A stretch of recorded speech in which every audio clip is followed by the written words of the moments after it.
Education point. My name is Heena Thakkar और मैंने सोचा आप लोगों के लिए एक ऐसा वीडियो बनाना चाहिए जो आप लोगों के लिए बहुत ही ज़्यादा फायदेमंद हो पाए।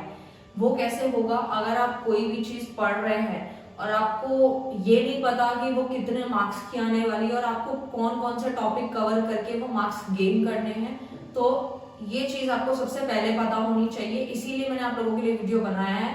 तो वीडियो को एंड तक जरूर देखना, ये बहुत ही ज़्यादा इंपॉर्टेंट होगा। अगर आप चाहते हैं कि इकोनॉमिक्स में सेकेंड टर्म में फुल मार्क्स गेन करें तो वो तभी आ सकते हैं जब आपको ये सारी इंफॉर्मेशन होगी।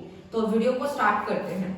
तो स्टूडेंट्स देखो, हमारी इकोनॉमिक्स की क्लास 11th के लिए मैं ये वीडियो बना रही हूँ। क्लास 11th में दो बुक्स हम पढ़ रहे हैं इकोनॉमिक्स की। फर्स्ट हम पढ़ रहे हैं micro economics and second one is statistic, यानी हम दो बुक्स पढ़ रहे हैं माइक्रो की और स्टैटिस्टिक की। ये दोनों ही जो है वो हमारे सेकेंड टर्म में आने वाली है। पहले तो ये समझ लेते हैं कि जो हमारी इकोनॉमिक्स है वो कितने मार्क्स की आएगी और फर्स्ट टर्म में कितने की आ चुकी है। यानी कि फर्स्ट टर्म जो आपका पेपर हुआ है वो आपका एमसीक्यू हुआ था स्टूडेंट, तो वो आपने दे दिया है, वो आपका कंप्लीट हो चुका है। अब आपको सेकेंड टर्म की तैयारी करनी है। सेकेंड टर्म की तैयारी के लिए मैं आपको बता दूं कि जो पेपर होगा वो ऑब्जेक्टिव टाइप क्वेश्चंस नहीं पूछेगा, वो आपका सब्जेक्टिव टाइप होगा। सब्जेक्टिव टाइप कैसे होगा? मतलब उसमें आपको जो है लिखना रहेगा, यानी कि अगर कोई थ्योरी का क्वेश्चन है तो भी आपको लिखना है, प्रैक्टिकल है तो पूरा सॉल्व करके आंसर निकालना है। तो सब्जेक्टिव का मतलब ये होगा। तो वो हमारा कितने पार्ट्स में डिवाइडेड है, तो यही हम देख लेते हैं कि इकोनॉमिक्स मैंने अभी बताया माइक्रो और स्टैटिस्टिक दो पार्ट्स में, यानी दो बुक्स हम पढ़ रहे हैं इकोनॉमिक्स के अंदर। वो कितने कितने मार्क्स की है वो पहले मैंने ब्रैकेट में लिखा हुआ है। माइक्रो आ रही है 23 मार्क्स की, याद रखना। आप स्क्रीनशॉट लेना चाहते हो तो अभी ले लेना, जब मैं पूरा समझा दूंगी तो आप स्क्रीनशॉट जरूर ले लेना इस चीज का। और या फिर आप अपनी बुक खोल के बैठे और चैप्टर को टिक कर ले, उससे टाइम भी आपका सेव हो जाएगा। तो माइक्रो इकोनॉमिक्स जो है वो 23 मार्क्स की आ रही है और जो स्टैटिस्टिक है वो 17 मार्क्स की आ रही है। तो सबसे ज्यादा एवरेज मुझे माइक्रो इकोनॉमिक्स में नजर आ रहा है, यानी कि 23 मार्क्स एंड 17 मार्क्स, 40 मार्क्स हो गए आपके एंड 10 मार्क्स का आपका प्रोजेक्ट रहेगा। चलो जी, ये तो हम समझ गए हैं कि हमारी माइक्रो की बुक से हमें 23 मार्क्स के लिए तैयारी करनी है, स्टैटिस्टिक के बुक में हमें 17 मार्क्स की तैयारी करनी है। लेकिन स्टूडेंट्स कौन से चैप्टर में से तैयारी करनी है वो जानना तो और भी ज्यादा इंपॉर्टेंट है हमारे लिए, तो हम वो देख लेते हैं। देखिए, सीबीएसई का जो पीडीएफ था, उन्होंने जो पीडीएफ जो जारी किया था उसके अंदर जो यूनिट्स लिखे थे पहले मैंने वो लिखे हैं।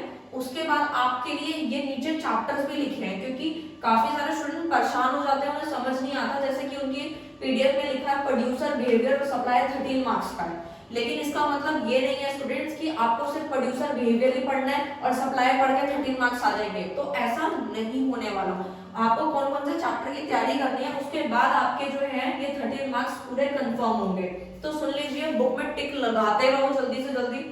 प्रोडक्शन फंक्शन आ रहा है, एक तो आपका कॉस्ट वाला चैप्टर आ रहा है, रेवेन्यू आ रहा है, प्रोड्यूसर इक्विलिब्रियम और सप्लाई।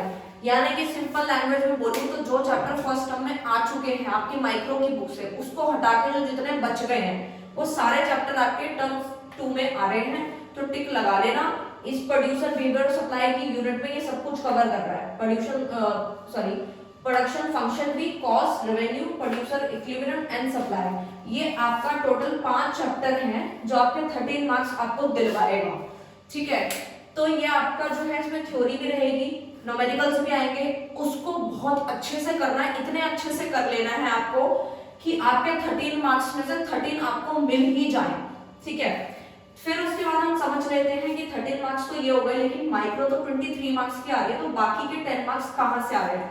तो वो चैप्टर जो है यूनिट इन्होंने जो पीडीएफ में लिखा था वो लिखा था form of market and price determination under perfect competition and simple applicants. यानी कि ये जो यूनिट है इसमें कौन से चैप्टर आपको कवर करने हैं?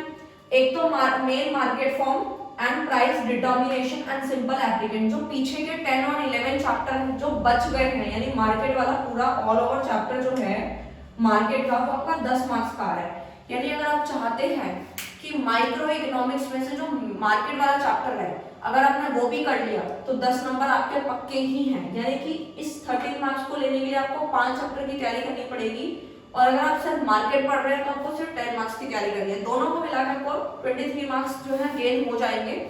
ठीक है, तो ये तो रहा माइक्रो इकोनॉमिक्स का, शॉर्ट में लिख दिया मैंने नीचे की 23 मार्क्स की आ रही है। अब जरा स्टैट्स को भी देख लेते हैं कि जो स्टैट्स के जो यूनिट्स हैं और चैप्टर वाइज जो मैंने आप लोगों के लिए शॉर्ट में लिखा है वो मैं आपको बता देती हूँ। तो देखिए उस पीडीएफ में, सीबीएसई की पीडीएफ में स्टैटिस्टिक जो है वो 17 मार्क्स की दिखा रहा है। ठीक है, तो स्टैटिस्टिकल टूल है and interpretation and measure of dispersion correlation index number. ठीक है, तो ये मत सोचना कि इनकी सिर्फ डिफाइन ही पूछ जाएगी, नहीं, वो सिर्फ यूनिट में बताया है। चैप्टर कौन कौन से पढ़ने हैं वो समझिए। एक तो आपको पढ़ना है मेजर ऑफ डिस्पर्जन, इसमें से न्यूमेरिकल 110% आता ही है। कोरिलेशन भी पढ़ना है, इंट्रोडक्शन टू इंडेक्स नंबर, यानी ये 3 चैप्टर अगर आप कवर कर लेंगे तो आपको 17 मार्क्स मिल जाएंगे और अच्छे से तैयारी करनी है। इसमें से ज्यादातर न्यूमेरिकल बनते हैं, आपको न्यूमेरिकल की प्रैक्टिस बहुत अच्छे से करनी है ताकि जो आप स्टैटिस्टिक में, काफी सारे स्टूडेंट्स की मैथ्स बहुत अच्छी होती है तो वो 17 मार्क्स पूरे गेन कर सकते हैं न्यूमेरिकल की अच्छी प्रैक्टिस करके। अब आप सोचेंगे कि मैंने सिर्फ मैथ्स स्टूडेंट बोला, नहीं ऐसा नहीं है, जस्ट मैंने एग्जांपल दिया। अगर आपकी मैथ्स आपके पास नहीं है या आपको अच्छी नहीं लगती तो लेकिन स्टूडेंट पढ़ना तो पड़ेगा ही, लेकिन आप न्यूमेरिकल को इतने अच्छे से प्रैक्टिस कीजिए, एक एक क्वेश्चन आप 5-5 बार प्रैक्टिस करेंगे तो आपका आंसर 110% आएगा। ठीक है, तो आप भी 17 मार्क्स गेन कर सकते हैं जो कि जिनके पास मैथ्स नहीं है। तो अब हम समझ गए हैं कि हमें जो पूरा इकोनॉमिक्स 11th में अगर मार्क्स लेने हैं तो टोटल हमारे क्या क्या बनता है वो एक बार शॉर्ट में देख लेते हैं। माइक्रो इकोनॉमिक्स 23 मार्क्स की है, स्टैटिस्टिक हमारे 17 मार्क्स के, यानी 40 मार्क्स हो गए हमारे टोटल। 10 मार्क्स का रहेगा प्रोजेक्ट। ठीक है, 10 मार्क्स का यहाँ पे रहेगा हमारा प्रोजेक्ट, मैंने यहाँ लिखा भी होगा आप लोगों ने, दोबारा से लिख दिया। 23 मार्क्स की माइक्रो, 17 मार्क्स की स्टैट्स, टोटल 40 हो गए। 40 में 10 मार्क्स का प्रोजेक्ट, टोटल करेंगे 50 मार्क्स, यानी कि आपको 50 मार्क्स आप टर्म 1 में कवर कर चुके हैं। प्रोजेक्ट वर्क आपका जो था वो 2 टर्म्स में डिवाइडेड था, जो कि टर्म 1 में आप सबमिट कर चुके हैं, उसके मार्क्स आपके लग जाएंगे। लेकिन टर्म 2 में भी, यानी 20 मार्क्स का जो प्रोजेक्ट था उसको 2 टर्म्स में डिवाइडेड किया गया था, term first and term 2। Term 1 का जो था वो आप सबमिट कर चुके हैं, टर्म 2 का भी करना होगा। उसकी जो सर्कुलेशन है, जो भी गाइडलाइंस है वो आपको टीचर के थ्रू मिल गई होगी। प्रोजेक्ट वर्क में 10 मार्क्स लेने वो आपके टीचर के हाथ में। अगर आप डेली क्लासेस अटेंड करते होंगे प्रॉपर और उनके क्वेश्चंस के आंसर देते होंगे, रेगुलर बेसिस पे अटेंड करते होंगे और उनके पूरे काम करते हैं आप बेसिकली, मतलब जो भी उन्होंने काम करवाया है उसके बाद पूरा मतलब अपडेट अगर रहते होंगे और वाइवा वगैरह अच्छा होगा तो 10 मार्क्स आपके कहीं नहीं गए। 10 मार्क्स तो समझिए फ्री के वो आपको मिल ही जाएंगे अगर ये सारी चीजें होंगी तो। और बाकी जो ये मार्क्स हैं वो तो आपके ऊपर डिपेंड करते हैं, आपकी प्रैक्टिस पर डिपेंड करते हैं कि आप कितने अच्छे से प्रैक्टिस करते हैं। तो मैंने आपको पूरा बता दिया है ऑल ओवर माइक्रो स्टार्स में से कैसे मार्क्स लेने, यानी 50 नंबर पूरा गेन करना चाहते हैं तो इन पर पूरा का पूरा बैलेंस बनाइए और 50 के 50 मार्क्स पूरे गेन कर लीजिए।